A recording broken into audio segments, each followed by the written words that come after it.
I'm Storm Team 3 Chief Meteorologist Scott Roberts, and this is your forecast first. As we head into the overnight hours, temperatures will gradually cool off into the 60s. We'll have some areas of patchy fog developing, and temperatures will quickly climb into the lower 80s by 11 o'clock. And it looks like our Wednesday is going to be a little bit warmer than what we had for today, and even hotter days are on the way for the remainder of the work week. We'll talk more about that part of the forecast coming up in a few moments. But First News 3 starts now. You're watching WSAV on your side. Now, WSAV News 3 at 11. Good evening and thank you for joining us tonight. I'm Ben Singer. Tina has the evening off. WSAV is your local election headquarters. Voters in Georgia made their voices heard today as people all across the state decided on nearly 300 federal, state, county, city races. So we've been bringing you team coverage of the Georgia primary all day long. We continue our coverage tonight with results and reaction. We begin with the Chatham County District Attorney Democratic primary. Incumbent Shalina Cook-Jones trying to defend her seat against Jennifer Parker. WSAV's Kaylee Fedko live from the courthouse with those results. Hey, good evening, Ben. With what was thought to be a hotly contested race for the Chatham County District Attorney's seat, appears to be a blowout victory by incumbent Shalina Cook-Jones with nearly 80% of the votes in. It appears that she is going to be walking away with this victory with 70% of the vote. Now, I sat down with Cook-Jones yesterday, and she told me she was confident in her campaign, touting her extensive track record and cultivation of a healthy work environment for her employees. One of her campaign slogans, facts don't lie, and folks, Chatham County voters seemingly in agreement with that. Now, I do want to highlight some of the stats the DA's office provided me with. In the last 12 months alone, Cook-Jones's office was very successful in jury convictions of serious and violent crimes and felonies. 15 murders, 6 of those felony murders, you can see those on your screen, all successful prosecutions under Cook-Jones's regime. That in addition to rape, trafficking, and felony home invasion charges, to name a few. This track record seemingly impressive enough to voters to hand her this probable primary victory. And with this probable victory, Cook-Jones will face off against Republican Andre Pretorius in the November general election. Reporting live in Savannah, Kaylee Fedko, WSAV News 3 on your side. Kaylee, thank you. 3 seats on the Chatham County Board of Education on the ballot today. In the District 1 race, Denise Grabowski, 51% of the vote, over Barbara Hubbard, who had 49%. For District 3, Cornelia Hall, a significant lead, 65% of the vote over challenger Mr. Myers. And District 7, a 3-way race for now. Stephanie Campbell, a little over half the votes, beating out Michael Johnson with 32% and Jay Jones with 20%. Damon Rahm is the projected winner for the Effingham County Commission chairman. It was 213 votes that put him above political newcomer Alex Long. Many voters today talking about responsible growth being a concern there. WSAV's Sarah Smith asked Ron how he will handle the booming development. Wesley Corbett left the county commission chair seat vacant when he decided not to run for re-election. 2 Republicans threw their hat into the ring, and one of them came out on top. Damon Ron won the election in a very tight race, securing 51% of the vote. Now, this is not his first time on a ballot. He previously served on the Effingham Industrial Development Authority for 3.5 years before joining the Rincon City Council for almost 2 years. Once he moved out of the city limits there, he knew he still wanted to bring change to his community, one that is booming with development, nothing unique to this area. He says growth is inevitable, but we can control it. We can be a little bit choosier of who we bring in, and we can also keep our identity. You know, people moved up here to a rural area to get away from, Savannah and places like that. So I believe with proper ordinances, zoning, that we can maintain, the spaces and preserve the area and the identity of why everybody moved here. According to Ron, one of the first things he's going to do once he's in the chairman's seat is ask the commissioners questions and listen to them, since he says they know their districts best. Reporting in Effingham County, Sarah Smith, WSAV News 3, on your side. Sarah, thank you. And the results are in for the Bryan County chairman race as well. WSAV's Christine Quayle joining us live with the projected winner of that race. Yes, Ben. So current Chairman Carter Enfinger is projected to be the winner for that county chairman race in Bryan County. And while this might look like an empty lot right now, just a few moments ago, they had their watch party here. And when I spoke to the chairman, he said he's very excited about another term, especially because this was a pretty tough contest. So first, we're just going to remind you about some of the details of this race and how it all happened. Two candidates, both Republicans, but who see the future of Bryan County differently in many ways. In the next term, we're going to continue what we're doing. I mean, you know, we're on a great trajectory. Millage rate's low, taxes are low here. I think it's one of the lowest millage rates in the state, and I want to continue to do that. Around Bryan County, I don't think we do as good a job as we could. Carter Enfinger has held the job for the past 2 terms, and he says he wants to continue the mission. He's been crisscrossing the county all day to talk with voters. Buck Holly is a business owner in Bryan County, but doesn't have a track record in municipal government. He says it doesn't matter. The race has been a hot topic on social media, with people slinging accusations at both candidates throughout their campaigns. Everything that they've brought up has been disproven, or it's been proven that it's been dismissed. I'm not getting involved in that. You know, my job here as the chairman of the county is to represent Bryan County, and that's what I'm doing. Some even said they voted based on these accusations. Recently, I saw some discouraging information published about one of the candidates, and it really forced me to reevaluate my position. But it seems there's a reason people are so passionate. There's a lot at stake for Bryan County in the next 4 years. The new construction and just trying to make sure that everything is done properly. Growth. We're seeing a lot of that, and there's positive growth, and I think we need to do it wisely. I mean, I'm excited about winning the race. I mean, we worked hard. Again, my family supported me, friends, community came together and really said, hey, you know, you're the guy we want that leads our county. I have the experience to do it, and I think it showed with the vote. With the total vote. You know, first thing, I'm just going to get back to work like I've normally been doing. I mean, there's a lot of things that are very important going on in Bryan County. Again, like I said before during this whole race, we're in a critical time with Bryan County right now with the things that are going on, and I just look forward to continue to move forward with Bryan County and make it a great place to, you know, continue to live for our family and friends. And are you guys all excited about the win? Yeah!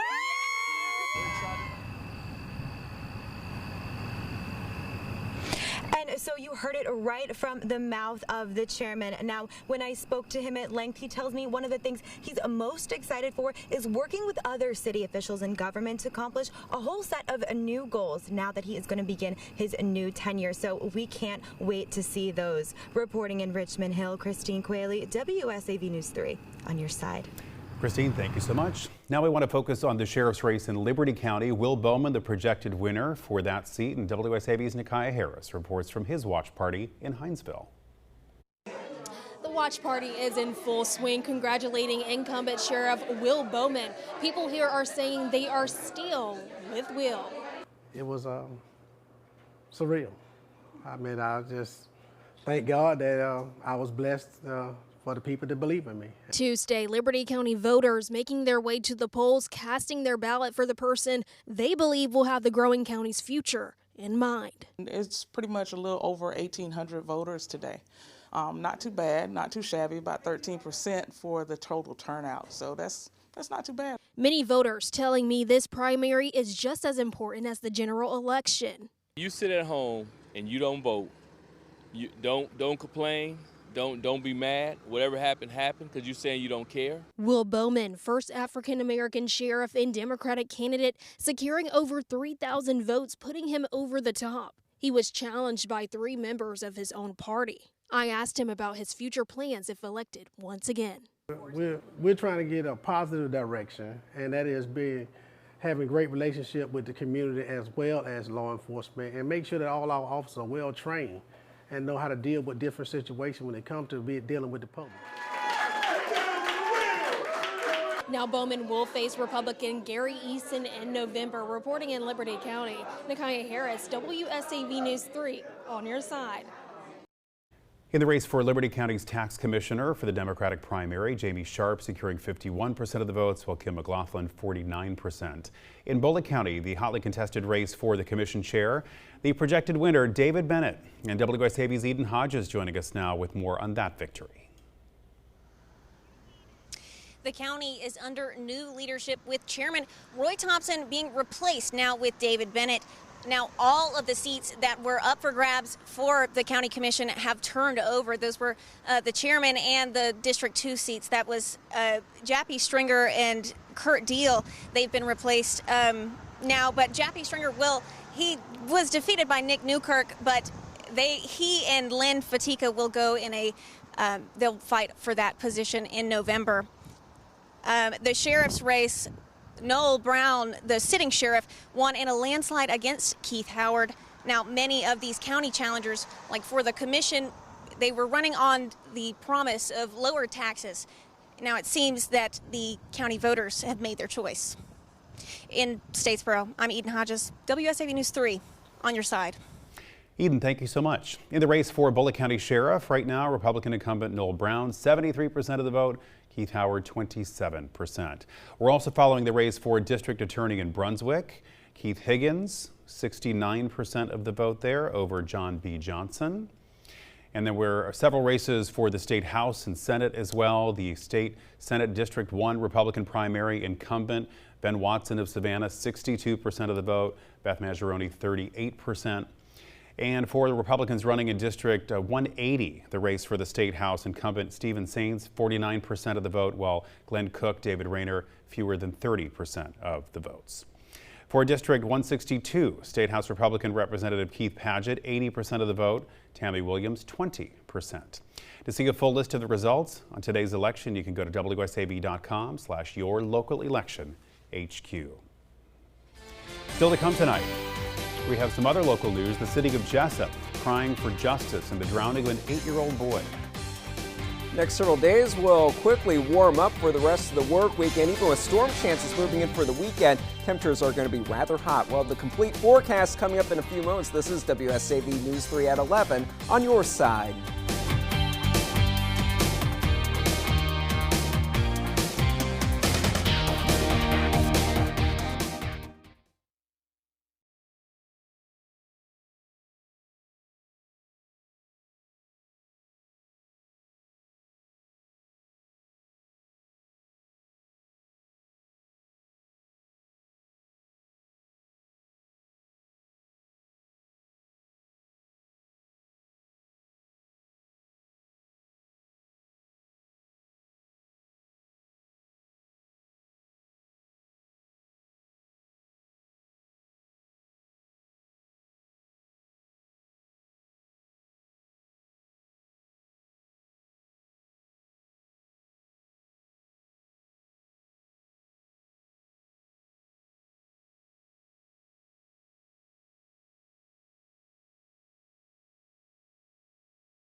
New tonight, a first responder with Chatham County Emergency Services has died after getting in a motorcycle accident. We're told advanced paramedic Emmanuel Michaud Bay got into a crash this morning while he was off duty. Officials say that his dedication, compassion, and unwavering commitment to providing exceptional care to our community will always be remembered. Support services are now being offered to other team members as they process this loss. New tonight from the Lowcountry, the South Carolina Highway Patrol investigating this wreck that caused a car to roll over on its side. Burton Fire District, along with the Beaufort County EMS and the Sheriff's Office, responding to the collision between a pickup and a sedan at the intersection of Joe Frazier and Burton Wells Road. This happened just before 5 tonight. Crews say the male driver of the sedan was able to get out of the car before they arrived. Officials reported minor injuries and hazards. Family and friends are demanding justice in the death of 8-year-old Noah Bush. Today they held a demonstration outside the Wayne County Sheriff's Office. Family members say that Noah went out to play with a friend on Wednesday night and never came back. His body was found Thursday morning in a burrow pit. Law enforcement has called it an apparent drowning, but family members do not think that's possible. Y'all are saying he jumped in when I know my baby was scared of water? He would never do that. He would never go near water. He wouldn't. He told us, even when we were in the pool, like we would put him in, he would scream just so he could get out. We're at the beach, he's running away from the water because he does not want to get in. Family members tell us they are glad the Georgia Bureau of Investigation is now looking into the case. A GoFundMe page has been set up to help his family pay for the funeral, and you can find the link at WSAV.com. In Statesboro, 2 police officers being recognized for their bravery tonight. The City Council giving out 2 medals of valor and a Purple Heart. Under extreme duress, APO Deloach is able to effectively return gunfire after being ambushed and suffered life-threatening injuries. He is to be commended for the valor he displayed and for the sacrifice he's made. That was Police Chief Mike Broadhead. Officer Joey Deloach was shot responding to a call last month. The officer beside him, Nicholas Sparks, saved his life with a tourniquet on the scene. Deloach is still recovering from the injury. The bullet snagged a major artery in his leg. The City Council dedicated the second week in May as Police Week, and that will start the 8th and end the 12th each year.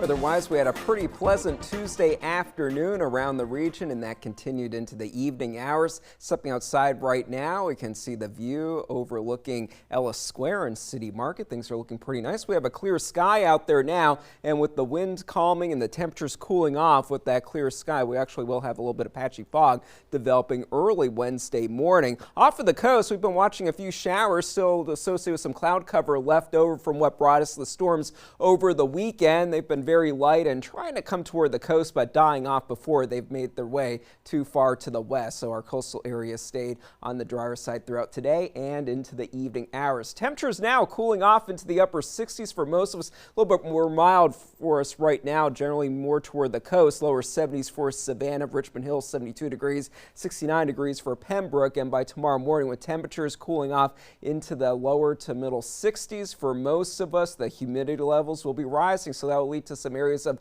patchy to dense fog across much of the area. After sunrise, those conditions will clear out for us by 9 and 10 o'clock, so it's really going to be just the morning commute that will be an issue. The later morning hours will be looking pretty good to be on the roadways, and we will have dry conditions over the next several days. Thanks to lots of sunshine being in the forecast, that will lead to some slightly warmer temperatures for tomorrow afternoon. Upper 80s for the forecast high temperatures, and things will be even warmer, if not hotter, as we head into the rest of the work week. Our forecast high temperatures will be in the lower 90s for the later part of the work week and even for the weekend, with extra moisture coming in along with some storm chances for the holiday weekend and for Memorial Day itself. It will be feeling like the upper 90s, if not the triple digits, for the second half of the weekend. We have high pressure and control over the region that's helping to pump in a lot of moisture into the midsection of the country. There's been extensive tornado damage across Iowa and into Wisconsin this evening.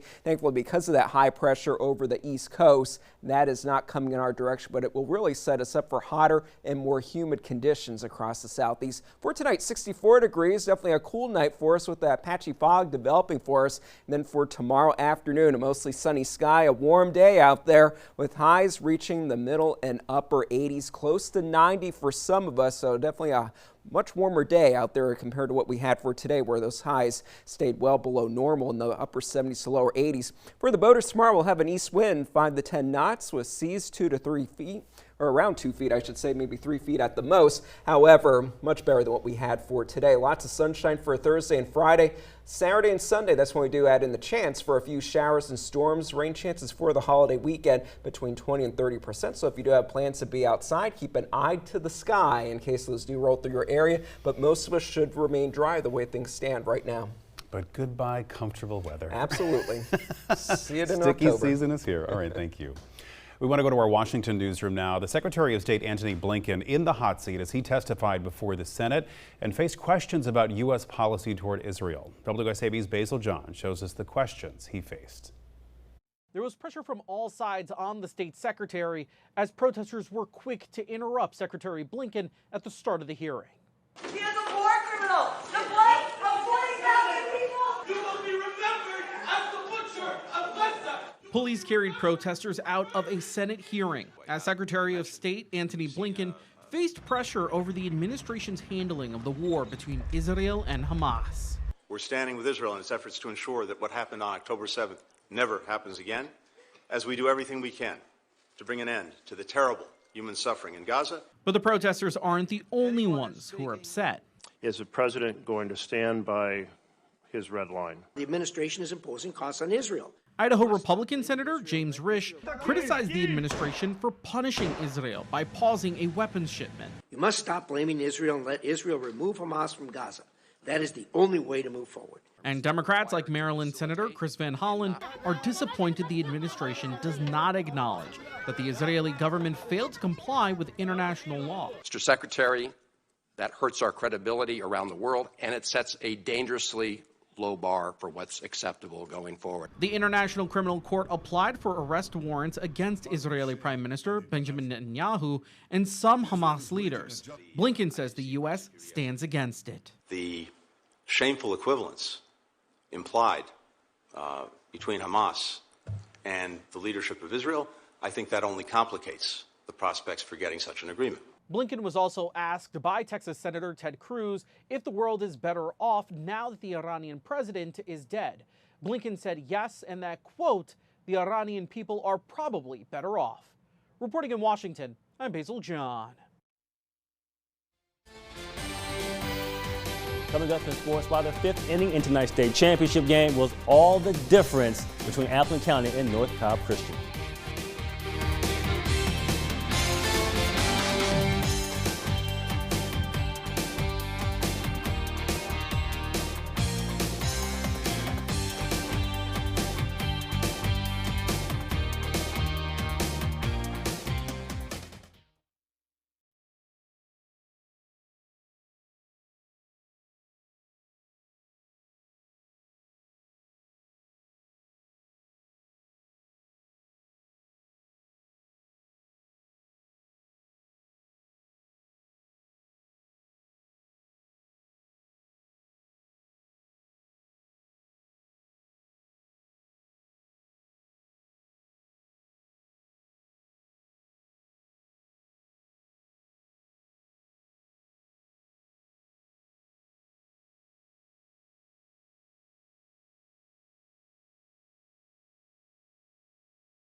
Get your free case review from Farah and Farah, lawyers in Savannah you can trust.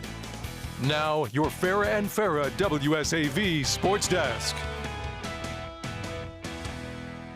Appleton County Baseball trying to claim the school's second state title in the sport. The first happened back in 2012. Appleton County will have to beat the number 12 team in the nation, though. That's North Cobb Christian. This game was decided in the 5th inning. North Cobb with runners on 2nd and 3rd, and on a pass ball, North Cobb takes a 1-0 lead.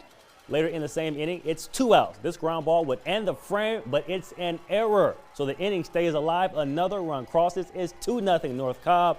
And so now they have a 1st and 3rd situation. And when the runner steals from first, this ball winds up in center field. The score is 3-0 North Cobb. That would end up being the final. After the game, I asked Appleton County head coach Zach Griffiths about the 5th inning. We try to make the routines, and you know, we just kicked around a few and had a couple pitches not go our way, and that's just baseball. You know, if you give a team like that an opportunity, they're gonna hurt you with it, and that's what happens. They took advantage of a few of our mistakes, and that was the difference in the ball game. We also spoke to some of the players who reflected on their remarkable run to the state championship game. If you'd asked any of us sitting here if we'd be sitting here at the beginning of the year, I'm sure our answer would all be no. But then we always kind of held the underdog mentality with us, and we just played through adversity, and we wanted to win, so we won. Being your brother's keeper, we always stayed together no matter what, and we finished together. We started together, we finished together, and that's just one thing I got out of this brotherhood. I mean, we've been Game 3 almost every series of the playoffs, and every one of them's come out in our outcome except for this one, but just never quit fighting.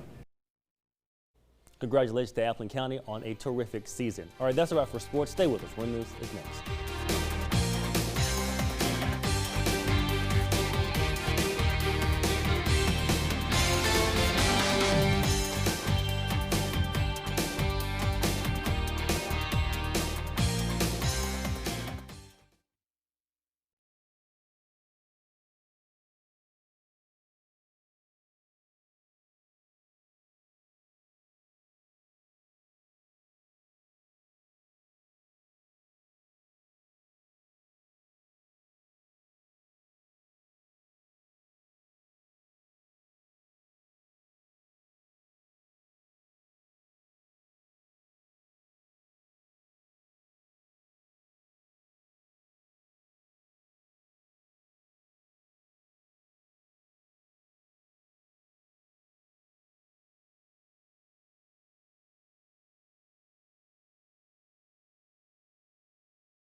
Looking ahead now, it is graduation season. Tomorrow is going to be a very busy day for proud parents and students at the Enmarket Arena in Savannah. Woodville-Tompkins High School, Johnson High School, Groves, all holding ceremonies at the facility starting at 9 in the morning and running into the evening. So if you aren't taking part in one of these ceremonies, you may want to stay away from that particular area because there will be a lot of traffic in and out of there tomorrow. Now, we will be streaming these ceremonies on our website, along with several Bullock County graduations, including Southeast Bullock High tomorrow, Statesboro High on Thursday, and Portal High School on Friday. All of those ceremonies begin at 7:30 at night.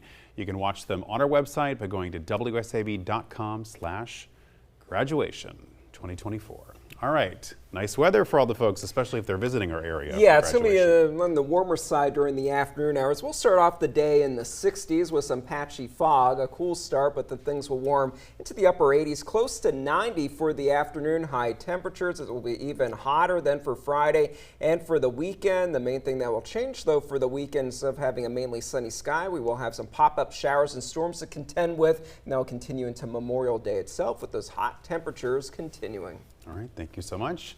That's our time for now, but News 3 continues on WSAV.com and tomorrow morning at 4:30 for News 3 Today. The Tonight Show with Jimmy Fallon is right after this.